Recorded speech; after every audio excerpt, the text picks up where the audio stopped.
నమస్కారం news 9 TV తెలుగుకి స్వాగతం. ఆర్టీసీ శాఖ రేవంత్ సర్కార్ కు హెచ్చరిక. మాట తప్పిన సర్కార్ పై భగ్గుమన్న బీఆర్ఎస్. నిర్మల్ జిల్లా బైన్సాలో ఇప్పుడు రాజకీయ వేడి పీక్ స్టేజ్ కి చేరింది. రాష్ట్ర వ్యాప్తంగా ఆర్టీసీ కార్మికులు సమ్మెసేగా రేవంత్ రెడ్డి సర్కార్ కు బిక్కిరి చేస్తుంది. ఒకప్పుడు ప్రతిపక్షంలో ఉన్నప్పుడు మా ప్రభుత్వం వస్తే ఆర్టీసీని ఆదుకుంటాం, ప్రభుత్వంలో విలీనం చేస్తామని ఊదరగొట్టిన రేవంత్ రెడ్డి ఇప్పుడు అధికారంలోకి వచ్చాక ఆ మాటలన్నీ గాలికి వదిలేశారా? కార్మికుల కష్టాలను చూసి చూడనట్టు వ్యవహరిస్తూ వారి చావుకు కారకులవుతున్నారా? ఇదే ఇప్పుడు రాష్ట్ర వ్యాప్తంగా చర్చనీయాంశమవుతుంది. వీళ్ళ డిమాండ్ పరిష్కరించకపోతే వాళ్ళు మరి ముందర ఘోరంగా డిమాండ్ చేసే సమ్మె చేసే పరిస్థితులు ఉన్నారు. న్యూస్ 9 ఛానల్ ఎస్కే నమస్తే. న్యూస్ 9 ఛానల్లో మీరు స్వాగతం. చెప్పండి. నా పేరు రిటైర్డ్ కండక్టర్. మాకు ఆర్టీసీలో రన్నింగ్లో ఉన్నప్పుడు చాలా సమస్యలు ఉండేవి. వాటిపైన గత ప్రభుత్వం మీద కానీ ఈ ప్రభుత్వం మీద కానీ చేసిన రోజులు ఉన్నాయి, అడిగిన రోజులు ఉన్నాయి. ఇప్పుడు మేము రిటైర్మెంట్ అయిన తర్వాత కూడా సమయంలో మా సమస్యలే ఎక్కువ ఉన్నాయి. చాలా సమస్యలతో పాటు మా రిటైర్మెంట్ వాళ్ళ సమస్యలు ఉన్నాయి. దాదాపు 2017 సంబంధించిన పిఆర్సీ చేసిండ్రు, ఏరియాస్ రివ్యూ 2021 పిఆర్సీ చేయాలి. తర్వాత 2022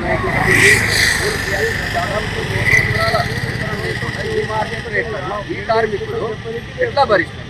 సరే, రన్నింగ్ కార్మికులకు సీఎం గారు చెప్పినట్టు ఓపిక పడతారు.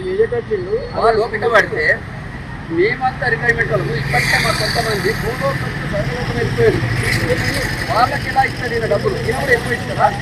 ఎక్కడైనా పంపిస్తారా?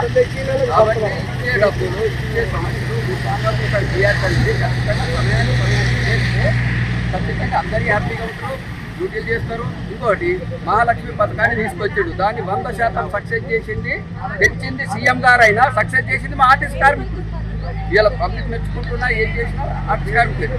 మహాలక్ష్మి పథకానికి ఉచితానికి డబ్బులు ఇస్తున్నా నువ్వు పనిచేసే కార్మికులకు బడ్జెట్ లేదు, డబ్బులు లేవు అని అనడం ఎంతవరకు సమంజసం? దయచేసి ఒకసారి సీఎం గారైనా వారి మంత్రులైనా ఖచ్చితంగా ఆలోచించుకోవాలి. మా రిటైర్మెంట్ కార్మికులు ఇప్పటికే చాలామంది సర్వలోకి వెళ్ళిపోయారు. అన్ని కార్మికులు కూడా నిన్న మన కార్మికులకు ఆత్మహత్య చేసుకున్నాడు. ఆత్మహత్య అనే కంటే ప్రభుత్వం చేసిన సమ్మెలోని హత్యగా స్పష్టంగా కనబడుతుంది.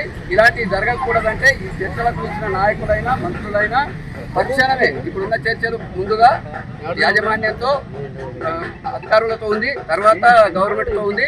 వీళ్ళైనా వాళ్ళైనా తక్షణమే స్పందించి సమస్యకు ఈరోజే ఫుల్ స్టాప్ పెడితే బాగుంటుందని, సమస్యను ఏ స్థాయిలో తీరుస్తారో కొంత తీర్చి కొంత తర్వాత చెప్పమనే పద్ధతిలో చెప్తే చాలా బాగుంటుంది. అలా కాకుండా ఈరోజు కూర్చొని లేచిపోతామని అంటే రాబోయే సమ్మె చేసే నిర్ణయం వరకు 56 రోజులు చేసిన కార్మికులు స్పష్టంగా ప్రిపేర్ అయి ఉన్నారు. 56 రోజులను మించి చేయడానికి సిద్ధమే సమ్మెలోకి దిగినరు.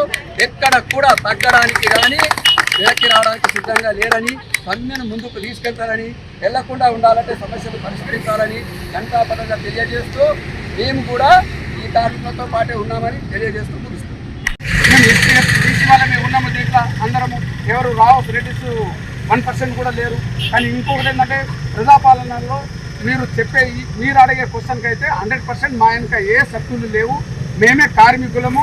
ఆల్రెడీ ఐక్యతతోటి జేఏసీ పిలుపు మేరకు అన్ని యూనియన్లు కలిసి చేస్తున్న పోరాటం ఉంది.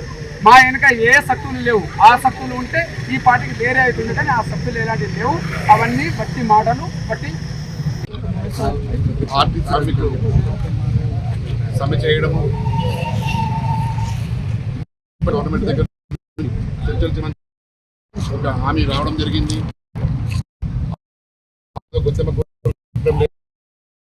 ఇంతకు మొదలు చెప్పిన దానిపైనే అవి నెరవేర్చాలనుకుంటున్నారు. ఇది ఒక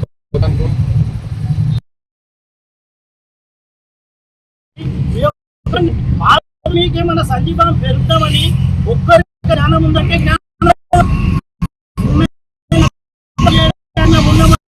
ఈ పార్టీ వ్యాపారులు కానీ పన్ను మాత్రం చేయరు.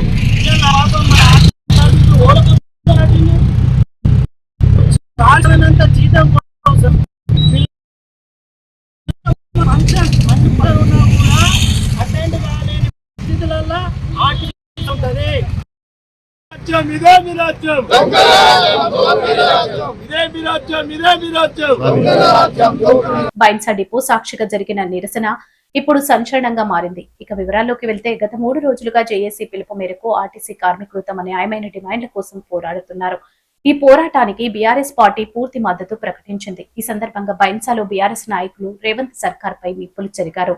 Bhainsa town president Abdul Wase Rasool, BRS senior నాయకులు విలాస్ గాదేవర్, బీసీ నిర్మల్ జిల్లా సెల్ అధ్యక్షులు సుంకేట్ పోషెట్టి, తెలంగాణ సీను BC youth leader Rahul Poshetti, Ajit కృషి, ఆసాడే సజ్జన్, రాజ్ కుమార్ వంటి కీలక నాయకులు ఈ ధర్నాలో పాల్గొన్నారు. ఈ సందర్భంగా వారు మాట్లాడుతూ కొవ్వొత్తి తనను తాను కరిగించుకొని ఎలాగైతే వెలుగునిస్తుందో ఆర్టీసీ కార్మికులు కూడా అలాగే రెక్కలు ముక్కలు చేసుకుని ప్రజలకు సేవ చేస్తున్నారు. కానీ నేడు ఆ కార్మికులను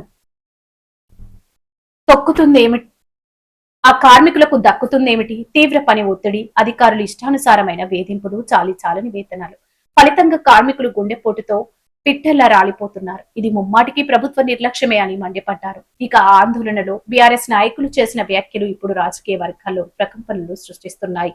ఆర్టీసీని లాభాల దృష్టిలో చూడకండి, ఇది ప్రజా రవాణా వ్యవస్థ. కార్మికుల న్యాయమైన డిమాండ్లను వెంటనే నెరవేర్చకపోతే కేసీఆర్ ప్రభుత్వానికి పట్టిన గతే కాంగ్రెస్ ప్రభుత్వానికి పడుతుంది. ఆర్టీసీ కార్మికుల గోస తగులుతుంది అని వారు రేవంత్ రెడ్డి సర్కార్ను హెచ్చరించారు.